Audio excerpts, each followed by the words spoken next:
नमस्कार। Drama serial लाडली के आने वाले एपिसोड्स में आप देखेंगे कि नाजो की शर्त के मुताबिक रूहान की मां सादिया बेगम अब रूहान को समझाती हैं कि बेटा, नाजो को मैंने बड़ी मुश्किल से मनाया है। ध्यान रखना, उसे किसी भी तरह की शिकायत का मौका न मिले।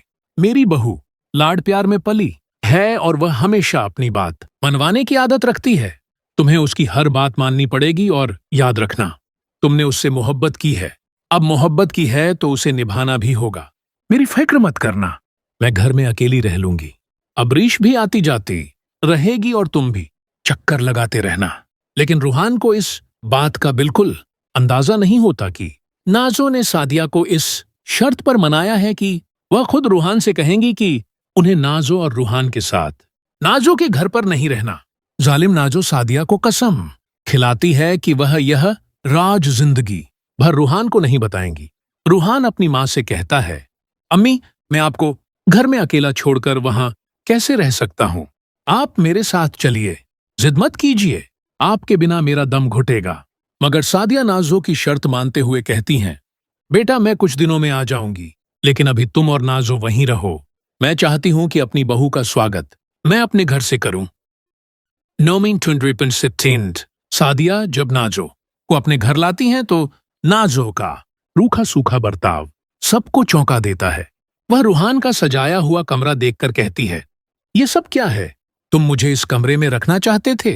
रूहान गंभीरता से सब सहता है और कहता है, आज की रात सह लो नाजो, उसके बाद तो हमें तुम्हारे घर ही जाना है। ये सब मैंने बहुत मोहब्बत से सजाया है। नाजो बार बार रूहान को आदेश देती है, जैसे मेरे लिए पानी लाओ। रूहान उसकी हर बात मानता है, क्योंकि बहन अबरीश की शादी का मामला बीच में होता है। वह मन ही मन सोचता है कि अगर ये मसला ना होता तो नाजो खानजादा को दिखाता कि लाड प्यार जबरदस्ती कैसे थोपा जाता है। रूहान की जिंदगी नाजो के तानों और शक की स्वभाव की वजह से नर्क बन जाती है।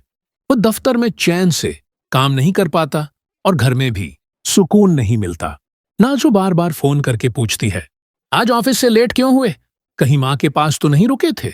दूसरी तरफ सादिया बेगम अकेलेपन और गम में धीरे धीरे बीमार होती जाती है। दवाइयां भी छोड़ देती हैं। उनका दर्द उन्हें अंदर ही अंदर खा जाता है, मगर वे अपने बच्चों को कुछ नहीं बताती। आखिरकार सादिया की तबीयत इतनी बिगड़ जाती है कि उन्हें अस्पताल ले जाना पड़ता है। डॉक्टर कहते हैं कि उन्होंने दवाइयों में लापरवाही की और उन्हें लगातार मानसिक तनाव रहा, जिसकी वजह से उनका ब्रेन डैमेज हो गया।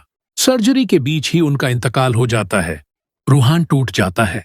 उसे लगता है कि उसकी मां का असली कातिल नाजो है, जिसकी जिद और हठधर्मी ने उसकी मां की जान ले ली।